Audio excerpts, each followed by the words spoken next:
Well, my freshman year in college was probably the greatest year in my life. I don't know when I've ever had more fun. I didn't learn anything, but I had more fun. And I had some really unusual experiences. One of these has to do with the very tail end of my freshman year in college. It was the last day of school, and I was leaving to go home with my best buddies, Ed Clark and Elmore Avery. Now, Ed Clark was a great big guy, 6'3", 265 pounds, sort of jumpy and spooky. Elmore, my other buddy, was 6 feet tall and weighed 130 pounds. 8 pounds of that was Adam's apple. He was wearing a size 20 skin on a size 12 frame. It just sort of loose and hung there all the time. And these were my best buddies. We sang in a quartet together and traveled around and had all kinds of fun. And this was the end of our freshman year, and we were heading home. Now, we were driving in Ed's car as far as Dallas, Texas. We were in school at Wayland Baptist College in Plainview, Texas, a little small campus located out in the isolated plains of West Texas. Like most Baptist colleges, 8 miles from the nearest known sin. And we had left Wayland and started home from our freshman year in college. Now, we were driving in Ed Clark's 1950 Plymouth convertible. And Ed was driving, and we were going across through this barren, desolate West Texas country. Now, any of you that have ever been to West Texas know what I'm talking about. It's the world's capital of zero. There's more nothing per square foot in West Texas than anywhere else in the world. Now, I grew up out there, so I can josh it a little bit. But it really is nothing. But they love their nothing. They're proud of their nothing. In fact, they spend thousands and thousands of dollars putting fences around their nothing. They're going to keep your something off their nothing, no matter what they do. So we're driving through the world's headquarters of nothing, heading back home to Dallas. Now, this is from the central part of the little square top of Texas, all the way across the fat hump of Texas, over on the top right side. Dallas is over there. It's about 350 miles on a line from Plainview to Dallas. Now, we'd rigged the car up in a very special way that day because it was already hot, 92, 94, 96 degrees last week in May. We're heading home in all of this heat and decided that going down the road, we really needed to rig the car up in such a way that we could sunbathe as we traveled. Now, what this amounted to was we filled the back seat of Ed's convertible with boxes, books, double-bag suitcases, anything that would support weight. And then we covered all of that over with a blanket. The effect was just like filling the back seat up with sand and then leveling it off. And when you put the top back on the convertible, right behind the driver's seat was just a level platform, even with the now top of the car. You got that picture? That's really important to this story. So here we have the car leveled off. We head out across West Texas, and about 10:30 in the morning, the temperature's climbing up into the 90s. We're starting to get hot and sticky in the car. The windows are down. Our hair's getting thick and oily, whipping and lashing around our heads. So I said, man, Ed, let's put the top back and get some sun. So we stopped the car, put the top back, and I crawled up first to sunbathe. I don't know if you ever sunbathed at 65 miles an hour or not. You don't get tan, but you get there in a hurry. And here we were, blistering across West Texas in the open air. Now, I'm lying up on the back of the car, and I discovered 2 or 3 problems. First, you had to keep your knees doubled up all the time. If you're on your back, you had to keep them doubled up, or you'd drag your heels in the wheel. If you're on your stomach, you had to keep them doubled up, because if you straighten them out and hit a bump, your knees went the wrong way. So I'm lying on the back of the car sunbathing, and when you got on Levi's with your knees bent in a high wind and hot, the back of your legs just get soggy, all up in the knee. And it was just squishy soggy. And I was so uncomfortable. And on top of that, the sun is bearing down and the wind is lashing and whipping and your hair feels like it needs an oil change. And I'm fighting all this, and cars would go by and kick up little teeny pieces of rocks and gravel, and they go ricochet off my chest. So after about 45 minutes, I'd enjoyed all this I could stand. I decided it was time for me to get down. I did. Elmore decided it was time for him to get up. He did. Now, Elmore got on the back of the car to sunbathe. We had planned to stop in Denton, Texas to see his girlfriend at North Texas State College as we went past. We're going to detour a little bit. So Avery had worn a really good-looking creased pair of dress pants, and he had on a really good-looking hand-ironed sport shirt, short sleeves, rolled up 4 licks. That used to be cool. And we had all this stuff all fixed up, and Avery was looking so nice wearing Old Spice and stuff, and he was really, really nifty. He got up on the back of the car, folded his shirt neatly, and laid it between Ed and me in the seat and stretched out to sunbathe. After about 10 minutes, he discovered the same problem I did with the bent knees. His good dress pants, well creased, were getting soggy in the back of the knees.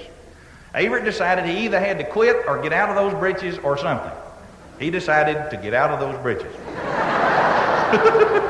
Now, Averett's lying on the back of the car, 65 miles an hour in a high wind across West Texas, and decides that he better change pants. He didn't see any reason to stop Ed because we're out in the middle of nowhere, right? There's as much nothing out here as you will ever see in one. On a clear day, you could see South Dakota.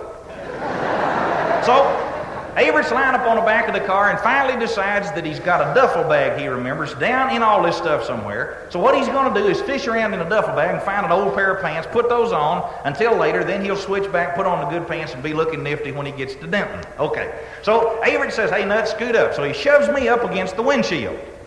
Now I'm up against the windshield, holding on to the top of it, in the convertible with the top down, right? And the wind's hitting me just above the eyebrows. And I'm up here holding on to the windshield trying to watch Averett. Now he's holding the seat up against me with his forehead, right? And then he's back with his hands in this duffel bag rooting like a gopher hunting roots, trying to find a pair of pants. Well, I'm getting tickled at all of this, and I'm watching him over my left shoulder. While I was watching him, I discovered that on the little tunnel where the drive shaft goes through the car, there was a little cardboard box that Averett had with a few of his little wood carvings and stuff off his desk. And one of the things there was the lampshade off of his desk lamp.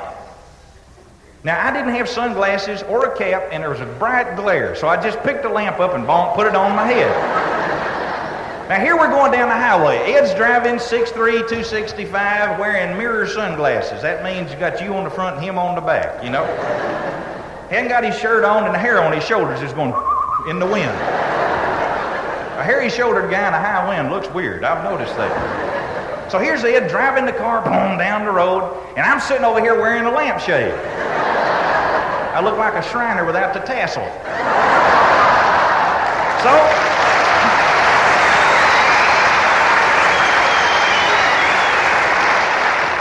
it's a pretty clever-looking group. See, coming down the highway, 65 miles an hour, sunglasses, lampshade, and all this stuff, and Averett up on his hands and knees hunting for clothes. He finally finds a swimsuit down in his duffel bag. He says, that'll do, sunbathe, swimsuit. So he pulls his swimsuit out, pulls the seat back, and I ka-fonk back against the seat. Now, you see, I'm all relaxed, so I kind of put my arm up and twist in the seat to watch this. It's going to be comical, I could just guarantee you. Now then, Averett's all ready, he gets his courage up and decides it's time to change clothes. So he gets up on his hands and knees and checks out the territory. Now he's looking as straight and as far down the road as he can. Man, there's nothing out here. He looks all the way behind him, nothing. Just a few old oil wells nodding their heads. There's one old steer out there and he isn't looking. Nothing but tumbleweeds and Hershey wrappers for as far as you can see. So it's desolate territory, Averett's moment, you see. So he clears it out, takes a deep breath, grabs his belt, undoes his good dress pants, folds them neatly, lays them in the seat, grabs his swimsuit, puts one foot in, and then discovers a major problem. It's a jockey swimsuit, and he's wearing boxer shorts.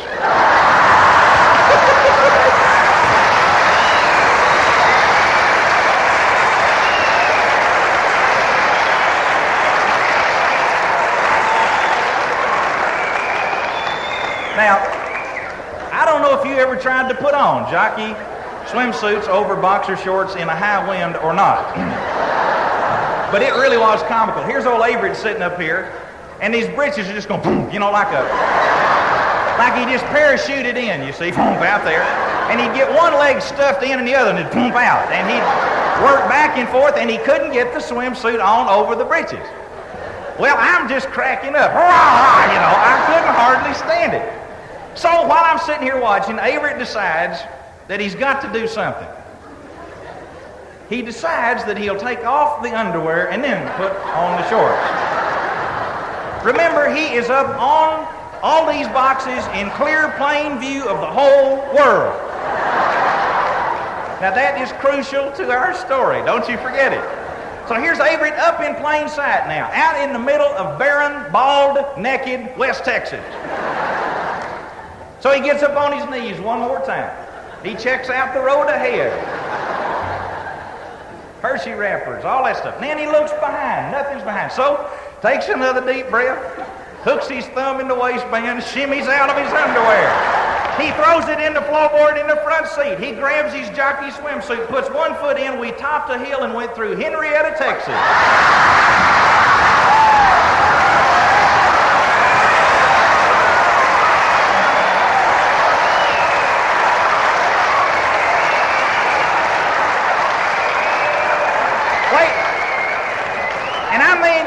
it was right downtown. And I saw what was happening, so I hit Ed on the arm, and he looked back and slowed down to 20. And then he got on the horn, blah, blah, blah, blah. And then I stood up wearing the lampshade and started waving at everybody. Wait.